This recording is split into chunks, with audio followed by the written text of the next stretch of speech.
بسم اللہ الرحمن الرحیم نحمدہ ونصلی ونسلم علی رسولہ الکریم اما بعد فاعوذ باللہ من الشیطان الرجیم بسم اللہ الرحمن الرحیم الم تر الی الذین اوتوا نصیبا من الکتاب یدعون الی کتاب اللہ لیحکم بینہم ثم یتولی فریق منہم وہم معرضون ذلك بأنهم قالوا لن تمسنا النار إلا أياما معدودات وغرهم في دينهم ما كانوا يفترون فكيف إذا جمعناهم ليوم لا ريب فيه ووفيت كل نفس ما كسبت وهم لا يظلمون صدق الله مولانا العظيم وبلغنا رسوله النبي الكريم الأمين۔ سورہ آل عمران کی آیت 21 اور 22 کے اندر امر بالمعروف و نہی عن المنکر کے متعلق پڑھا تھا، اور اس کی اہمیت کے متعلق، اور یہ کہ امر بالمعروف و نہی عن المنکر انبیاء کا منصب ہے، انبیاء کا یہ طریقہ ہے، اور نبی پاک صلی اللہ علیہ وسلم کے بعد حضور کی امت کے علماء وہ فریضہ سر انجام دے رہے ہیں امر بالمعروف و نہی عن المنکر کا، جو انبیاء علیہم السلام کا تھا۔ آج کی آیات میں یہودیوں کا تورات سے روح گردانی کرنے کے متعلق بیان ہوگا کہ انہوں نے تورات سے کس طرح منہ موڑا۔ الم تر الی الذین اوتوا نصیبا من الکتاب، اے محبوب صلی اللہ علیہ وسلم، کہ آپ نے ان لوگوں کو نہیں دیکھا جو کتاب کا ایک حصہ دیا گیا۔ یدعون الی کتاب اللہ، ان کو دعوت دی جاتی ہے اللہ کی کتاب کی طرف، لیحکم بینہم، تاکہ اللہ ان کے درمیان فیصلہ کرے، ثم یتولی فریق منہم وہم معرضون، تو ان میں سے ایک گروہ منہ پھیر کر چلا جاتا ہے۔ ذالک بانہم، یہ اس سبب سے ہے، قالوا، ان یہودیوں نے کہا، لن تمسنا النار، ہمیں آگ مس نہیں کرے گی، الا مگر ایاما معدودات، چند گنتی کے دن صرف ہمیں آگ مس کرے گی۔ وغرہم فی دینہم، اور ان کو دھوکے میں رکھا ان کے دین کے اندر معاملات نے، ما کانوا یفترون، جو اپنے دینی معاملات میں جھوٹ بولتے تھے، افتراء باندھتے تھے، اپنی طرف سے من گڑت ان کی باتوں نے ان کو دھوکے میں رکھا۔ فکیف اذا جمعناہم، اور اس وقت ان یہودیوں کا کیا حال ہوگا جب ان کو اللہ تبارک و تعالی جمع کرے گا، لیوم، اس دن، لا ریب فیہ، جس دن کے اندر بالکل کوئی شک و شبہ نہیں، ووفیت کل نفس، اور ہر جان کو پورا پورا بدلہ دیا جائے گا، ما کسبت، جو بھی اس نے کمایا، وہم لا یظلمون، اور ان پر ظلم نہیں کیا جائے گا۔ یہودیوں نے تورات کے احکامات اس کو پس پش ڈالا، پہلے پارے کے اندر بھی اس کا تفصیلاً ذکر گزرا تھا، اور آج کی جو آیات ہیں ان کے اندر بھی یہودیوں کا تورات سے منہ موڑنے کے حوالے سے ذکر ہے۔ اور ان آیات کے شان نزول کے متعلق دو شان نزول مفسرین کرام نے لکھے ہیں کہ نبی علیہ الصلوۃ والسلام کے متعلق حضرت عبداللہ بن عباس رضی اللہ تعالی عنہ ارشاد فرماتے ہیں، داخل رسول اللہ صلی اللہ علیہ وسلم فی بیت المدارس علی جماعت الیہود، نبی علیہ الصلوۃ والسلام یہودیوں کا ایک جگہ اکٹھ ہوتا تھا، بیت المدارس نام رکھا ہوا تھا اس کا، وہاں یہودی بیٹھتے تھے، ان کا اجتماع ہوتا تھا، ان کی بیٹھک ہوتی تھی۔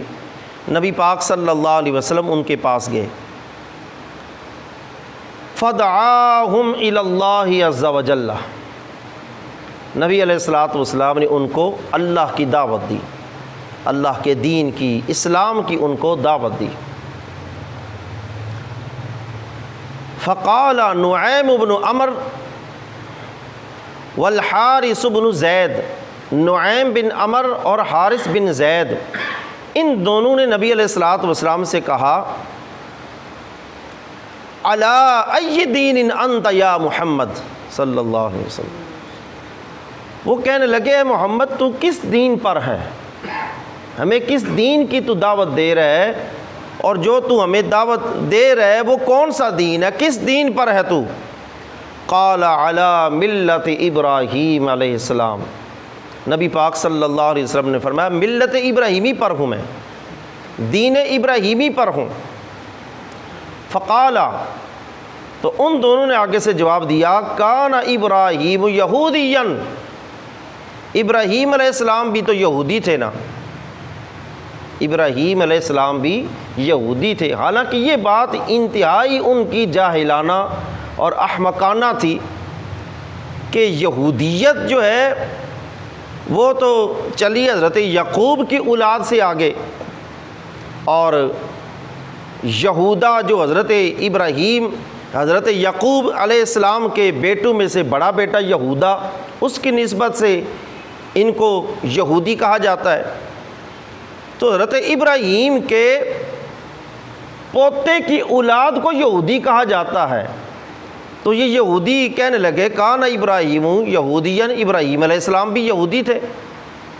فقال رسول اللہ صلی اللہ علیہ وسلم فحلموا الی التوراۃ، چلو تورات کی طرف آ جاؤ، تمہاری کتاب کی طرف آ جاتے ہیں۔ فہی بینی و بینکم، یہ کتاب میرے اور تمہارے درمیان فیصلہ کرے گی، تورات، کہ تم سچے ہو یا میں سچا ہوں۔ تم کہتے ہو ابراہیم جو تھے وہ یہودی تھے، تو پھر تورات لے آؤ۔ فابیا علیہ، انہوں نے اس بات پر آنے سے انکار کر دیا، تورات کی بات ماننے سے، تورات سامنے لانے سے، تورات کی آیات سے منہ موڑا، انہوں نے انکار کر دیا۔ فانزل اللہ تعالی ہذہ الآیہ، تو اللہ تعالیٰ نے اس آیت کریمہ کو نازل کیا۔ دوسرا شان نزول کہ ان رجلا و امرأۃ زانیا من اہل خیبر، خیبر کے اندر بھی یہودی تھے، آباد تھے، اور خیبر کے یہودیوں میں سے ایک مرد عورت نے زنا کیا۔ وفی کتابکم الرجم،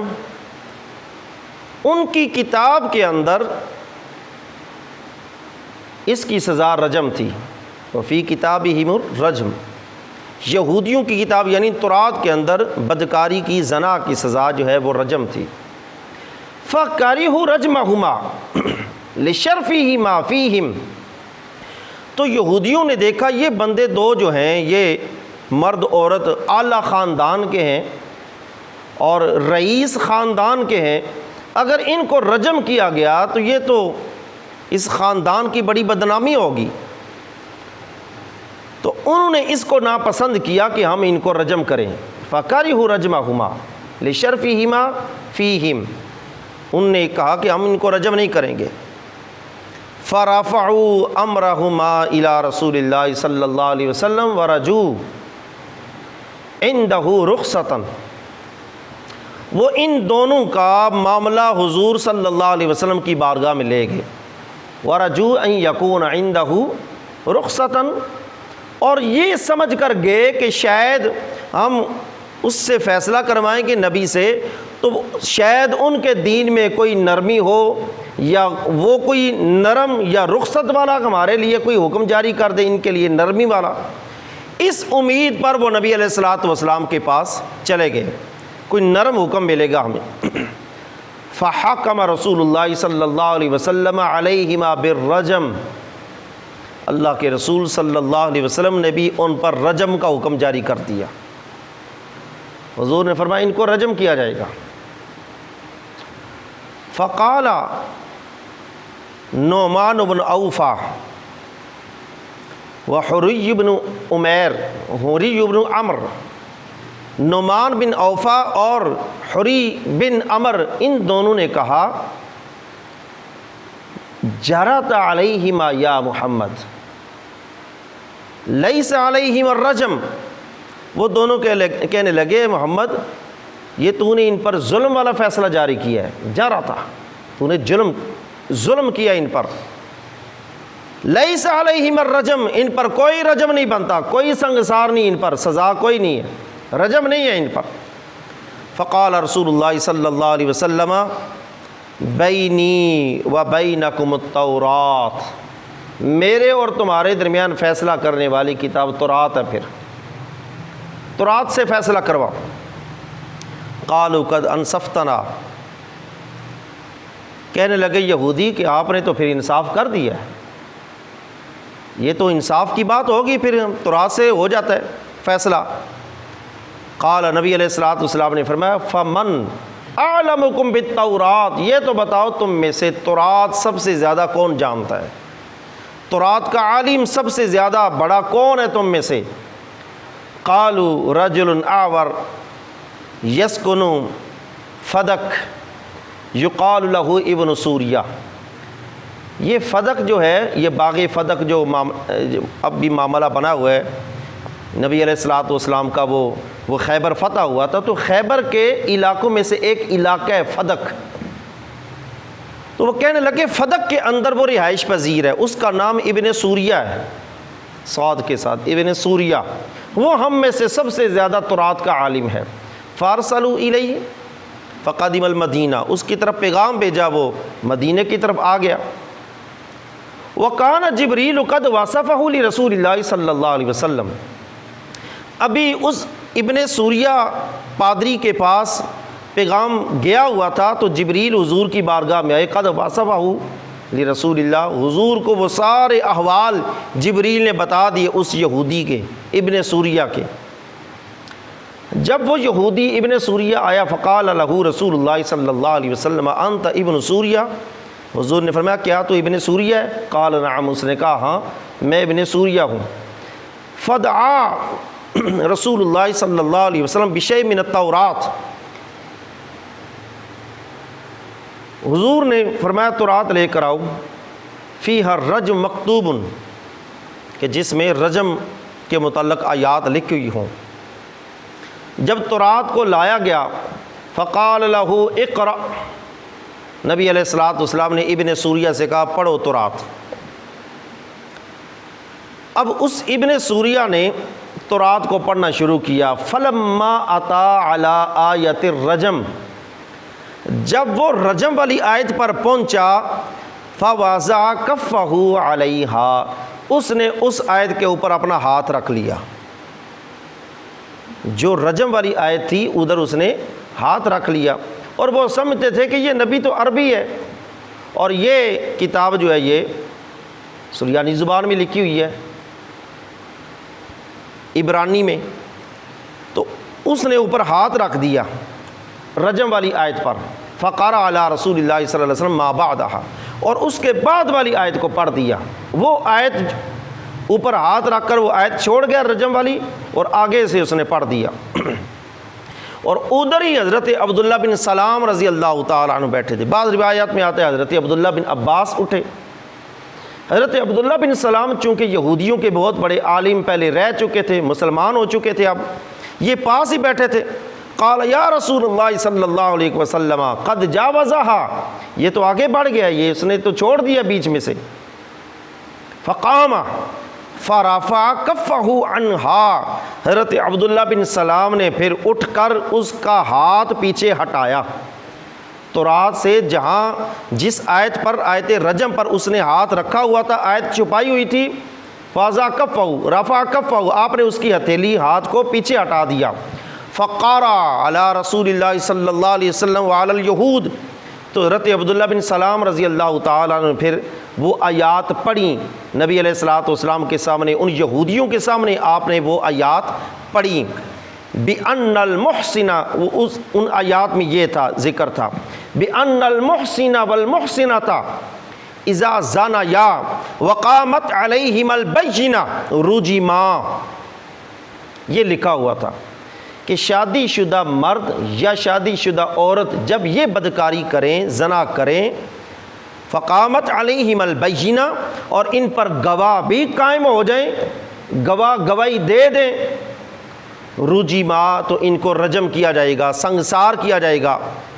وَإِن كَانَتِ الْمَرْأَةُ حُبْلًا، اور اگر عورت اس زنا کی وجہ سے حاملہ ہوئی تو تُرَبَّصُ بِهَا حَتَّى تَضَعَ مَا فِي بَطْنِهَا، اس کو اس وقت تک سزا نہیں لگائی جائے گی جب تک بچہ پیدا نہ ہو جائے۔ فَأَمَرَ رسول اللہ صلی اللہ علیہ وسلم بِيَهُودِيَّيْنِ فَرُجِمَا، نبی علیہ الصلوۃ والسلام نے ان یہودیوں کے متعلق یہی فیصلہ جاری کر دیا، فرمایا یہ دیکھو تمہاری کتاب تورات کے اندر یہی فیصلہ ہے، یہی حکم ہے کہ شادی شدہ بدکار کو رجم کیا جائے گا۔ فَغَضِبَ الْيَهُودُ لِذَلِكَ وَانصَرَفُوا فَأَنزَلَ اللَّهُ تَعَالَى هَذِهِ الْآيَةَ، یہودی حضور کا یہ فیصلہ سن کر ناراض ہو گئے اور اس فیصلے کو نامنظور کہتے ہوئے وہ اٹھ کر چلے گئے، منہ موڑ کر چلے گئے، اپنی کتاب کا یہ فیصلہ انہوں نے ماننے سے انکار کر دیا۔ تو اللہ رب العزت نے فرمایا کہ یہ وہ لوگ ہیں اوتو نصیبا من الکتاب، جن کو کتاب سے کچھ حصہ دیا جاتا ہے، یدعون الی کتاب اللہ، جب ان کو ان کی اللہ کی کتاب کی طرف جو ان کو دی گئی ہے تورات، اس کی طرف بلایا جاتا ہے، لیحکم بینہم، تاکہ ان کے درمیان فیصلہ کریں۔ ثم یتولی فریق منہم، پہلے خود فیصلے کے لیے آتے ہیں، جب کتاب پیش کی جاتی ہے، کتاب سے فیصلہ سنا دیا جاتا ہے، تو یتولی منہم وہم معرضون، تو یہ پیٹھ پھیر کر منہ موڑ کر چلے جاتے ہیں، آپ اس کتاب کا حکم ہی نہیں مانتے۔ یہ اس وجہ سے ہے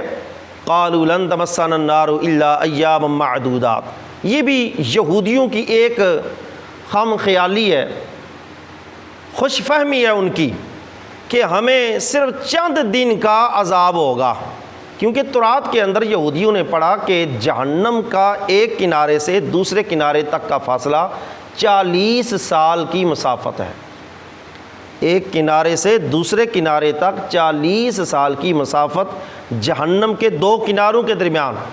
تو انہوں نے کہا کہ یہ جہنم کے اندر ایک زقوم نامی درخت ہے، اس درخت تک ہم پہنچیں گے تو بس ادھر تک پہنچنے تک ہی ہمیں عذاب ہوگا،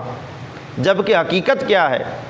حقیقت یہ ہے، تفاسیر میں آتا ہے کہ جب یہودیوں کو حکم ہوگا چلو جہنم میں، تو یہ بڑی خوشی کے ساتھ جہنم میں جائیں گے، اپنا یہی نظریہ لے کر کہ لن تمسنا النار الا ایاما معدودات، ہمیں تو صرف چند دن ہی آگ مس کرے گی،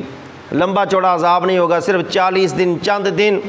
تو جب جہنم کے اندر ان کو عذاب دیا جائے گا تو جہنم کا دروغہ خازن جہنم ان سے کہے گا اے یہودیو، تم کہتے تھے کہ ہمیں چند دن عذاب ہوگا، 40 دن بھی گزر گئے ہیں، 40 مہینے بھی گزر گئے ہیں، 40 سال بھی گزر گئے ہیں، تم اب بھی جہنم کے اندر عذاب میں مبتلا ہو اور ادھر ہی رہو گے تم۔ دنیا کے اندر تم کہتے تھے الا ایام معدودات، ہمیں عذاب نہیں ہوگا مگر صرف چند دن، تو وہ چند دن گزر گئے، چند مہینے بھی گزر گئے، وہ 40 سال بھی گزر گئے، اس کے باوجود اب بھی تم جہنم کے اندر ہی ہو اور عذاب کے اندر مبتلا رہو گے۔ اللہ تعالیٰ فرماتا ہے وَغَرَّهُمْ فِي دِينِهِمْ مَا كَانُوا يَفْتَرُونَ، یہ جو یہودی اہل کتاب اپنی طرف سے من گھڑت باتیں جو لوگوں کے اندر انہوں نے پھیلائی ہوئی تھی، اور انہی من گھڑت باتوں میں سے ایک یہ بھی تھی کہ چند دن بس عذاب ہوگا، ان من گھڑت باتوں نے ان کو دھوکے میں رکھا اور اس دھوکے کی وجہ سے وہ جہنم کا ایندھن بنیں گے۔ تو یہ یہودیوں کا تورات سے منہ موڑنا ہے، روح گردانی کرنا ہے۔ اب آیا مسئلہ ہمارا کہ ہم مسلمان، اللہ تعالیٰ نے ہمیں جو کتاب دیا قرآن پاک، اس قرآن پاک کے ساتھ ہمارا کتنا لگاؤ ہے؟ اس قرآن پاک کے اندر اللہ نے ہمیں نماز کا حکم کیا، اس قرآن پاک کے اندر اللہ نے زکوٰۃ کا، روزے کا، حج کا، دیگر معاملات کا، سچ بولنے کا،